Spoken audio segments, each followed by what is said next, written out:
নমস্কাৰ বন্ধুসকল, মোৰ এটা নতুন ভিডিঅ'লৈ আপোনালোকক আকৌ এবাৰ স্বাগতম জনাইছোঁ। অসমৰ কোন কোন ঠাইত গৈ আপোনালোকে ফুৰিবলৈ পাৰিব সেই ঠাইবোৰ আজি আপোনালোকক মই ভিডিঅ'ৰ মাধ্যমেৰে দেখুৱাবলৈ যত্ন কৰিম। আজি তাৰে কিছু ঠাই মই আপোনালোকক ভিডিঅ'ৰ মাধ্যমেৰে দেখুৱাবলৈ যত্ন কৰিম। প্ৰথমতে আমি যাম পবিতৰা অভয়াৰণ্য। পবিতৰাৰ কথা আমি সকলোৱে জানো, দ্বিতীয় গড়ৰ বাবে বিখ্যাত ঠাই। আৰু ইয়াতে আহি আপোনালোকে এশিঙীয়া গড় দেখা পাবই। ইয়াতে বহু ধৰণৰ পক্ষীও আছে, কিন্তু এশিঙীয়া গড়ৰ বাবে এইটো দ্বিতীয় ধুনীয়া ঠাই বুলি আমি সকলোৱে জানো। তাৰ পাছতে আমি চাবলৈ যত্ন কৰিম হাফলং হিলছ। হাফলঙৰ কথা সকলোৱে জানে, প্ৰাকৃতিকভাৱে খুবেই ধুনীয়া ঠাই।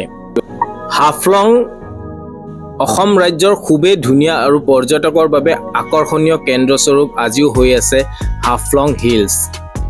ইয়াতে আপোনালোকে আহিবলৈ বিচাৰে যদি সকলো ধৰণৰ সুবিধা দেখিবলৈ পোৱা যায়। ষ্টেচনো আছে, আপোনালোকে ট্ৰেইনৰ মাধ্যমেৰেও ইয়াতে আহিব পাৰে। আৰু প্ৰাকৃতিকভাৱে এই ঠাইখন খুবেই ধুনীয়া। আপোনালোকে যদি আহে ইয়াৰে প্ৰাকৃতিক সৌন্দৰ্য উপভোগ কৰিবলৈ পাৰিব।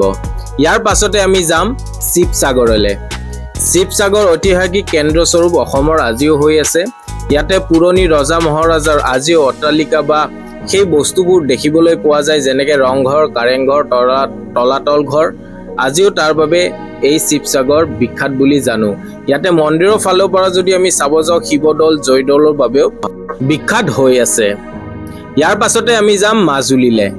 পৃথিৱীৰ ভিতৰত সকলোতকৈ ডাঙৰ দ্বীপটোৱে হৈছে মাজুলী দ্বীপ। ইয়াৰে সত্ৰৰ বাবে মাজুলী দ্বীপ আজিও প্ৰসিদ্ধ বুলি আমি সকলোৱে জানো। মাজুলী দ্বীপলৈ যদি আপোনালোকে আহিবলৈ বিচাৰিছে, খুবেই ধুনীয়া দ্বীপ হয়। আৰু ইয়াতে আহি আপোনালোকে আপোনালোকে যদি মাজুলীলৈ আহিবলৈ বিচাৰে, তেনেহ'লে অক্টোবৰৰ পৰা মাৰ্চলৈ খুবেই ভাল সময়। ইয়াৰ পাছতে আমি আহিম গুৱাহাটীলৈ। আৰু গুৱাহাটী মা কামাখ্যা দেৱী মন্দিৰৰ বাবে বিখ্যাত ঠাই। আৰু সকলো বিশ্বৰ মানুহে মা কামাখ্যা দেৱীৰ মন্দিৰৰ কথা সকলোৱে জানে। গুৱাহাটীলৈ আহে যদি আপোনালোকে মা কামাখ্যা দেৱীৰ মন্দিৰ দৰ্শন কৰিবলৈ নাপাহৰিব। আৰু গুৱাহাটীয়ে হৈছে নৰ্থ ইষ্টৰ প্ৰাণ কেন্দ্ৰ স্বৰূপ, আমি সকলোৱে জানো। ইয়াতে আপোনালোকে নাইট লাইফৰ পৰা আদি কৰি সকলো ধৰণৰ ধুনীয়া ধুনীয়া মঠ মন্দিৰৰো আপোনালোকে দৰ্শন কৰিব পাৰিব। তাৰে ভিতৰত আমি জানো উমানন্দৰ কথা।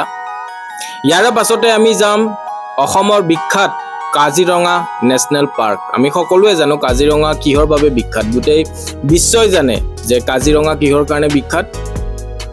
হয়, এশিঙীয়া গড়ৰ বাবে বিখ্যাত। খুবেই ধুনীয়া, আপোনালোকে আহিবলৈ পাৰিব। আহি আপোনালোকে কাজিৰঙাৰ সেই সুন্দৰ বস্তুবোৰ উপভোগ কৰিব পাৰিব। ধন্যবাদ।